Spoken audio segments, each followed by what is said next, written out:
Barack Obama.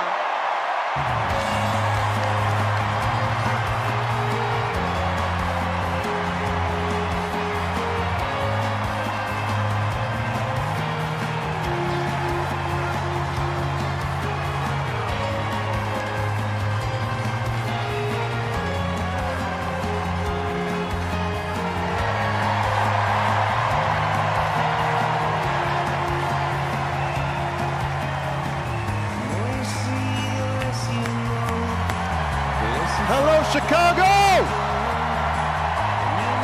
Oh.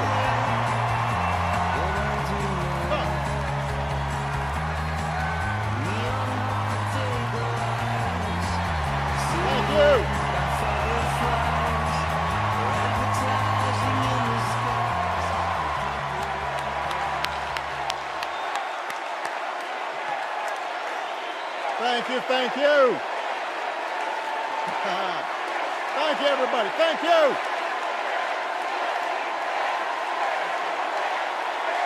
Thank you. Thank you. Thank you. All right. That's enough. Thank you. Thank you. Chicago! It's good to be home. It is good to be home, and I don't know about you, but I'm feeling fired up.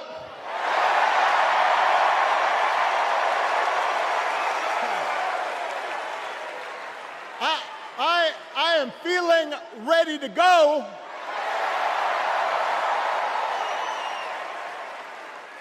Even if I am the only person stupid enough to speak after Michelle Obama.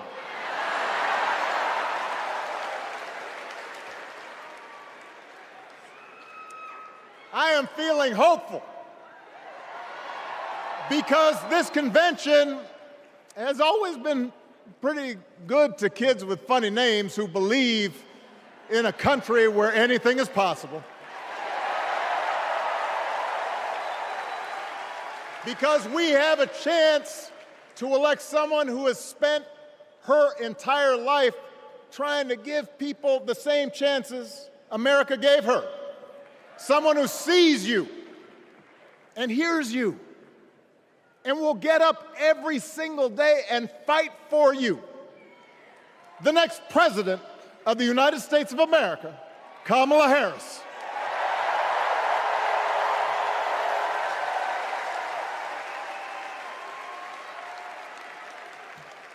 It's been 16 years since I had the honor of accepting this party's nomination for president. And I know that's hard to believe because I have not aged a bit. But it's true. And looking back, I can say without question that my first big decision as your nominee turned out to be one of my best. And that was asking Joe Biden to serve by my side as vice president.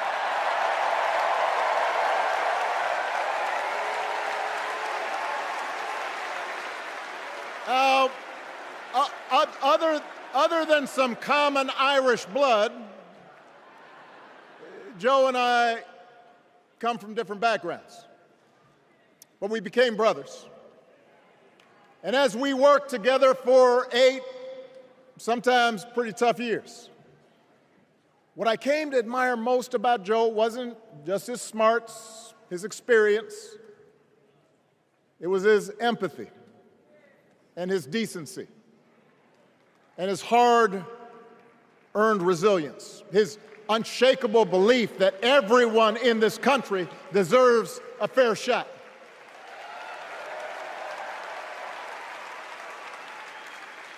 And over the last 4 years, those are the values America has needed most. At a time when millions of our fellow citizens were sick and dying, we needed a leader with the character to put politics aside and do what was right. At a time when our economy was reeling, we needed a leader with the determination to drive what would become the world's strongest recovery, 15 million jobs, higher wages, lower health care costs. At a time when the other party had turned into a cult of personality, we needed a leader who was steady and brought people together and was selfless enough to do the rarest thing there is in politics, putting his own ambition aside for the sake of the country.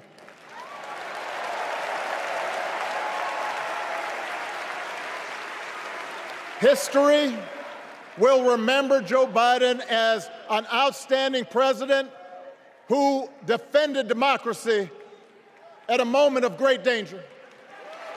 And I am proud to call him my president, but I am even prouder to call him my friend.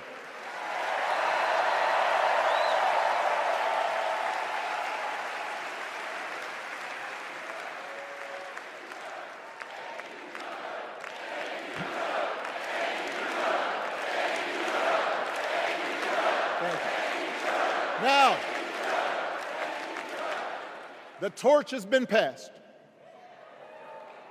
Now it is up to all of us to fight for the America we believe in.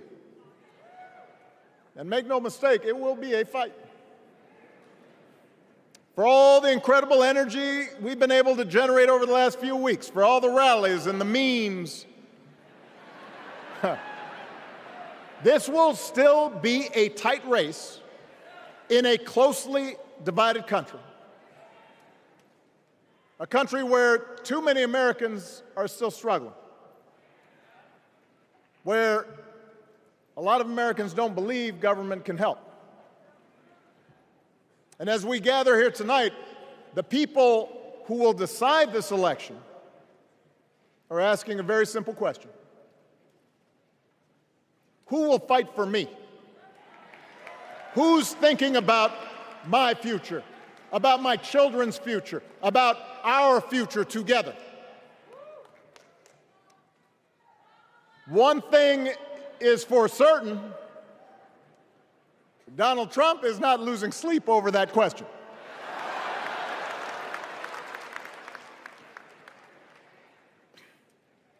Here's a 78-year-old billionaire who has not stopped whining about his problems since he rode down his golden escalator 9 years ago. It has been a constant stream of gripes and grievances that's actually been getting worse now that he's afraid of losing to Kamala. There's the childish nicknames, the crazy conspiracy theories, this weird obsession with crowd sizes.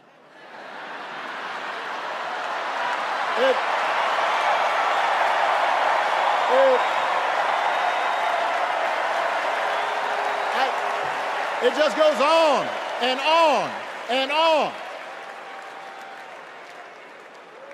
The other day I heard someone compare Trump to the neighbor who keeps running his leaf blower outside your window every minute of every day.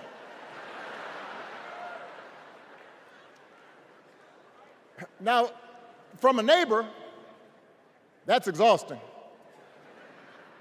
From a president, it's just dangerous. The truth is, Donald Trump sees power as nothing more than it means to his ends. He wants the middle class to pay the price for another huge tax cut that would mostly help him and his rich friends. He killed a bipartisan immigration deal written in part by one of the most conservative Republicans in Congress that would have helped secure our southern border because he thought trying to actually solve the problem would hurt his campaign. He doesn't. Do not boo. Vote.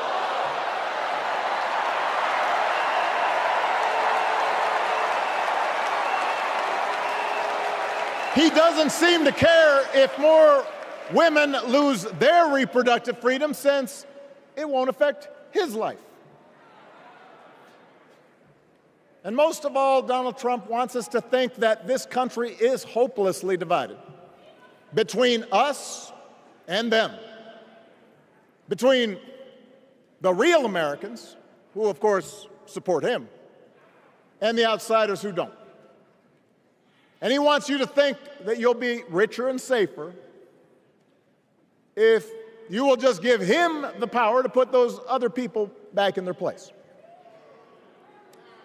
It is one of the oldest tricks in politics from a guy whose act has, let's face it, gotten pretty stale. We do not need 4 more years of bluster and bumbling and chaos. We have seen that movie before, and we all know that the sequel is usually worse.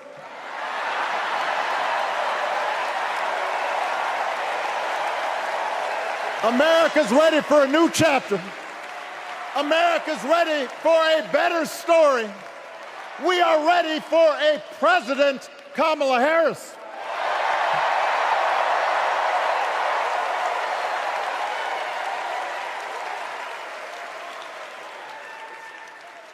And Kamala Harris is ready for the job. This is a person who has spent her life fighting on behalf of people who need a voice and a champion. As you heard from Michelle, Kamala was not born into privilege. She had to work for what she's got. And she actually cares about what other people are going through. She's not the neighbor running the leaf blower. She's the neighbor rushing over to help when you need a hand. As a prosecutor, Kamala stood up for children who had been victims of sexual abuse. As an attorney general of the most populous state in the country, she fought big banks and for-profit colleges, securing billions of dollars for the people they had scammed. After the home mortgage crisis, she pushed me and my administration hard to make sure homeowners got a fair settlement. Didn't matter that I was a Democrat. Didn't matter that she had knocked on doors for my campaign in Iowa. She was going to fight to get as much relief as possible for the families who deserved it.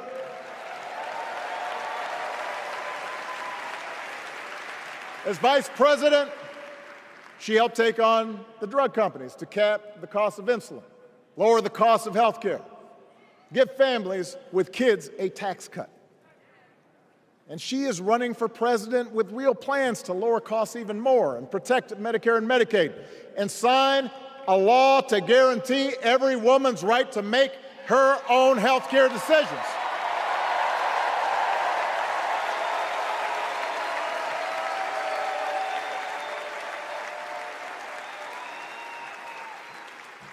In other words, Kamala Harris won't be focused on her problems. She'll be focused on yours. As president, she won't just cater to her own supporters and punish those who refuse to kiss the ring or bend the knee. She'll work on behalf of every American. That's who Kamala is. And in the White House, she will have an outstanding partner in Governor Tim Walz.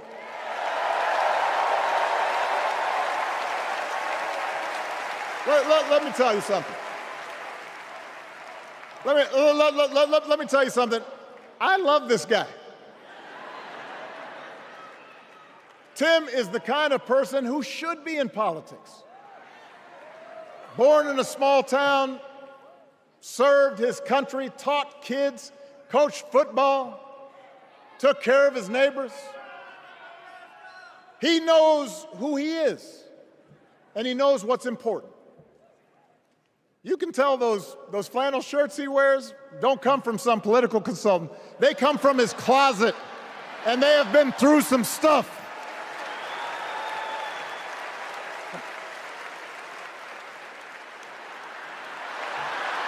They have been through some stuff. That's right.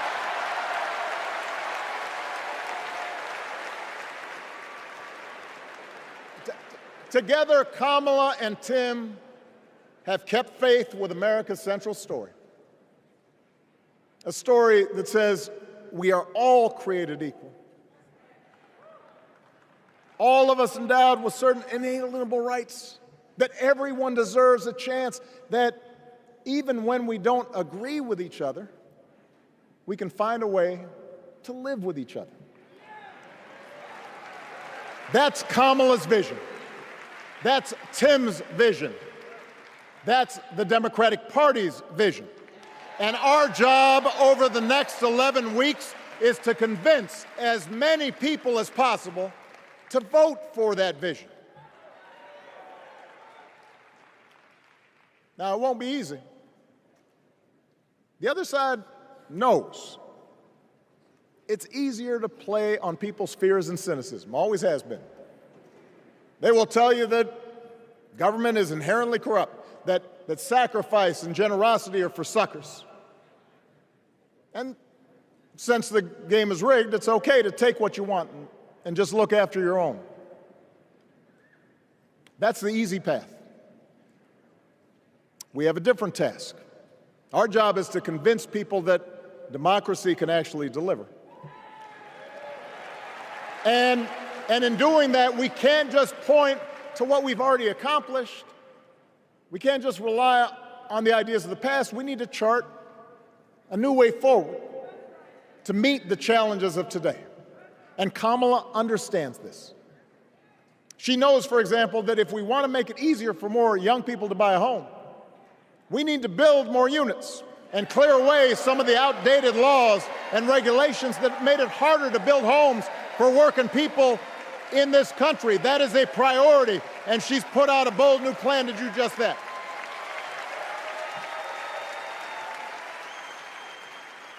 On health care, we should all be proud of the enormous progress that we've made through the Affordable Care Act, providing millions of people access to affordable coverage, protecting millions more from unscrupulous insurance practices. I noticed, by the way, that since it's become popular, they don't call it Obamacare no more.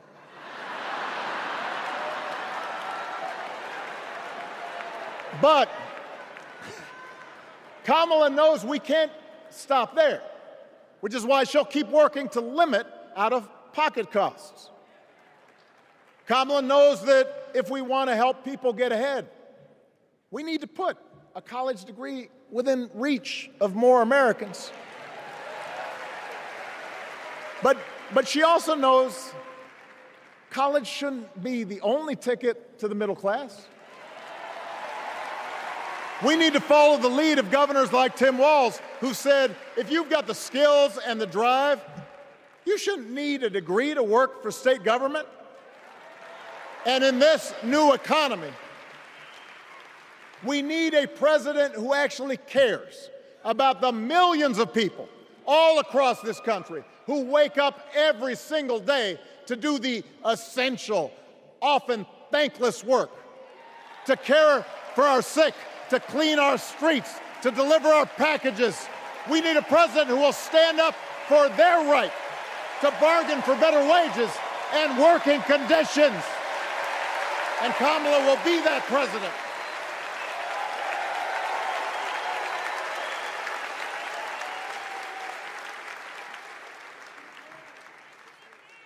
Yes, she can.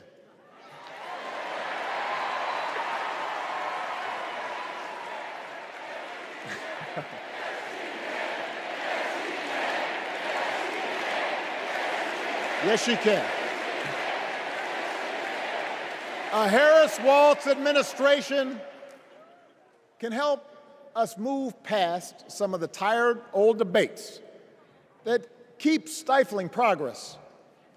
Because at their core, Kamala and Tim understand that when everybody gets a fair shot, we are all better off.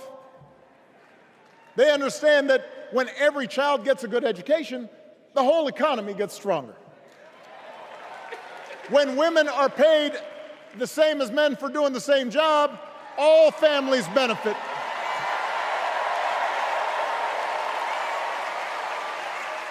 They understand that we can secure our borders without tearing kids away from their parents. Just like we can keep our streets safe while also building trust between law enforcement and the communities they serve and eliminating bias, that will make it better for everybody.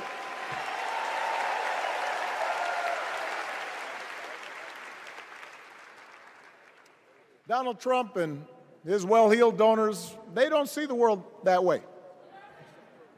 For them, one group's gains is necessarily another group's loss.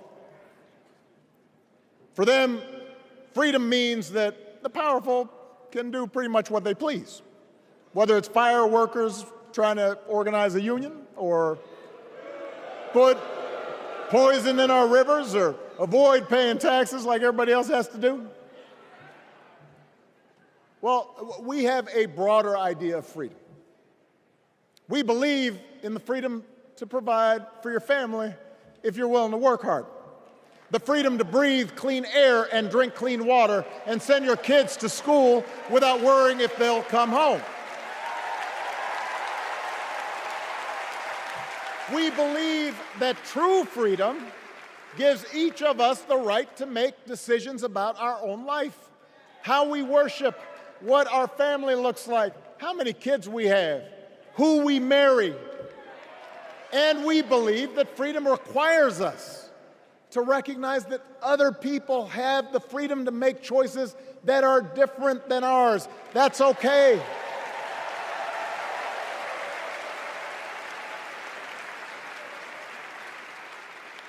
That's the America Kamala Harris and Tim Walz believe in.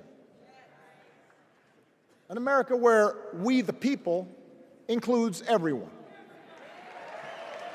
Because that's the only way this American experiment works. And despite what our politics might suggest, I think most Americans understand that.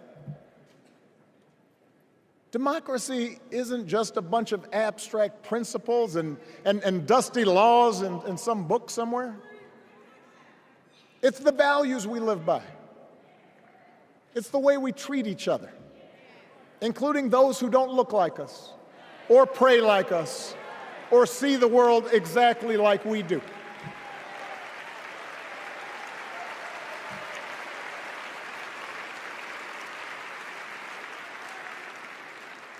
That sense of mutual respect has to be part of our message. Our politics have become so polarized these days that all of us across the political spectrum seem so quick to assume the worst in others, unless they agree with us on every single issue. We start thinking that the only way to win is to scold and shame and out-yell the other side. And after a while, regular folks just tune out, or they don't bother to vote. Now, that approach may work for the politicians who just want attention and thrive on division, but it won't work for us. To make progress on the things we care about, the things that really affect people's lives, we need to remember that we've all got our blind spots and contradictions and prejudices, and that if we want to win over those who aren't yet ready to support our candidates, we need to listen to their concerns and maybe learn something in the process. After all, if a parent or grandparent occasionally says something that makes us cringe, we don't automatically assume they're bad people. We recognize that the world is moving fast, that they need time and maybe a little encouragement to catch up. Our fellow citizens deserve the same grace we hope they'll extend to us.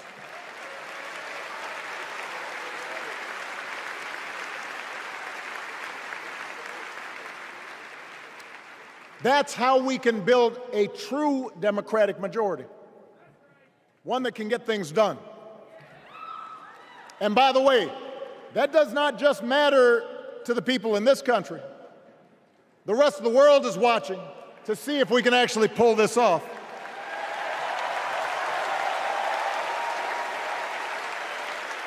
No nation,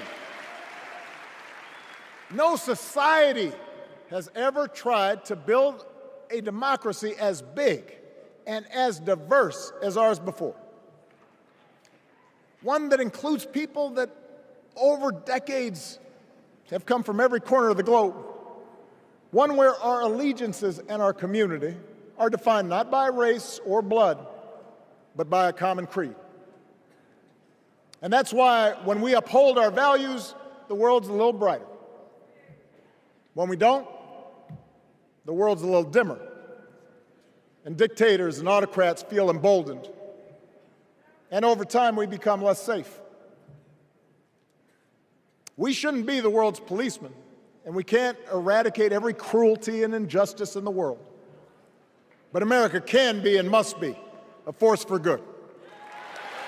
Discouraging conflict, fighting disease, promoting human rights, protecting the planet from climate change, defending freedom, brokering peace.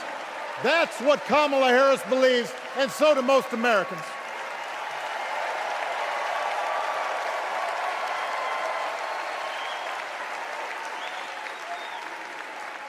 Now,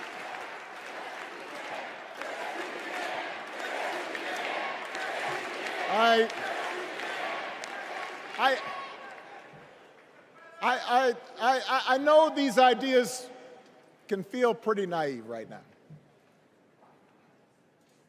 We live in a time of such confusion and rancor, with a culture that puts a premium on things that don't last. Money, fame, status, likes. We chase the approval of strangers on our phones. We build all manner of walls and fences around ourselves, and then we wonder why we feel so alone. We don't trust each other as much because we don't take the time to know each other. And in that space between us, politicians and algorithms teach us to caricature each other and troll each other and fear each other. But here's the good news, Chicago. All across America, in big cities and small towns, away from all the noise, the ties that bind us together are still there. We still coach Little League and look out for our elderly neighbors. We still feed the hungry in churches and mosques and synagogues and temples.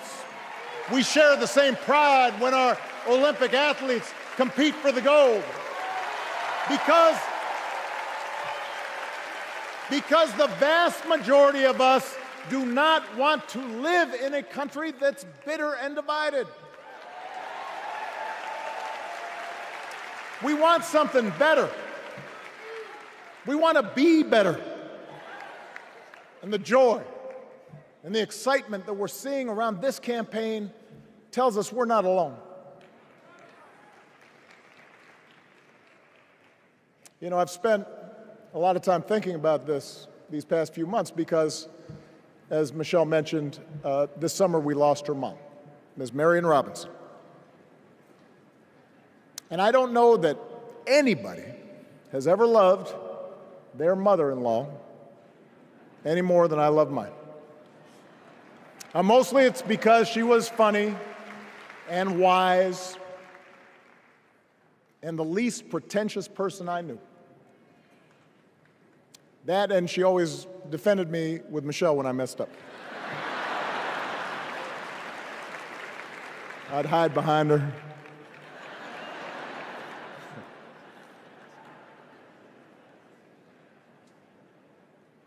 But I also think one of the reasons Mary and I became so close was she reminded me of my grandmother, the woman who helped raise me as a child.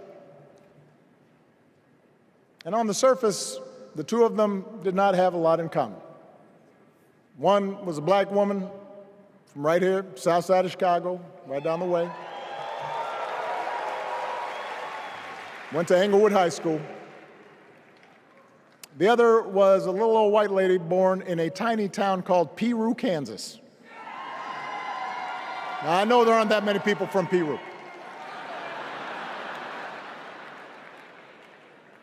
And yet they shared a basic outlook on life. They were strong, smart, resourceful women, full of common sense, who, regardless of the barriers they encountered, and women growing up in the 40s and 50s and 60s, they encountered barriers. They still went about their business without fuss or complaint and provided an unshakable foundation of love for their children and their grandchildren. In that sense, they both represented an entire generation of working people who, through war and depression, discrimination and limited opportunity, helped build this country. A lot of them toiled every day at jobs that were often too small for them and didn't pay a lot. They willingly went without just to keep a roof over their families' heads, just to give their children something better. But they knew what was true. They knew what mattered. Things like honesty and integrity, kindness and hard work. They weren't impressed with braggarts or bullies. They didn't think putting other people down lifted you up or made you strong. They didn't spend a lot of time obsessing about what they didn't have. Instead, they appreciated what they did. They found pleasure in simple things: a card game with friends, a good meal, and laughter around the kitchen table, helping others, and most of all, seeing their children do things and go places that they would have never imagined for themselves.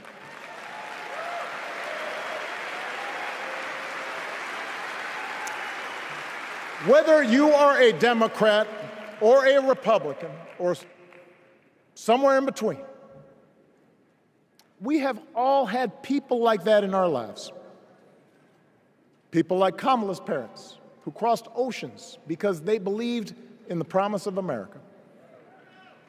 People like Tim's parents, who taught him about the importance of service. Good, hard-working people who weren't famous or powerful, but who managed in countless ways to leave this country just a little bit better than they found it. As much as any policy or program, I believe that's what we yearn for. A return to an America where we work together and look out for each other.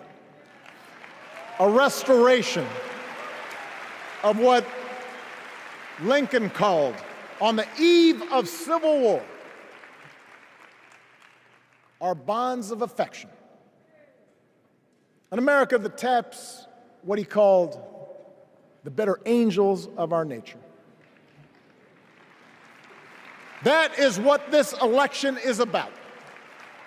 And I believe that's why, if we each do our part over the next 77 days, if we knock on doors, if we make phone calls, if we talk to our friends, if we listen to our neighbors, if we work like we've never worked before, if we hold firm to our convictions, we will elect Kamala Harris as the next President of the United States, and Tim Walz as the next Vice President of the United States. We will elect leaders up and down the ballot who will fight for the hopeful, forward-looking America we all believe in, and together we too will build a country that is more secure and more just, more equal, and more free. So let's get to work. God bless you, and God bless the United States of America.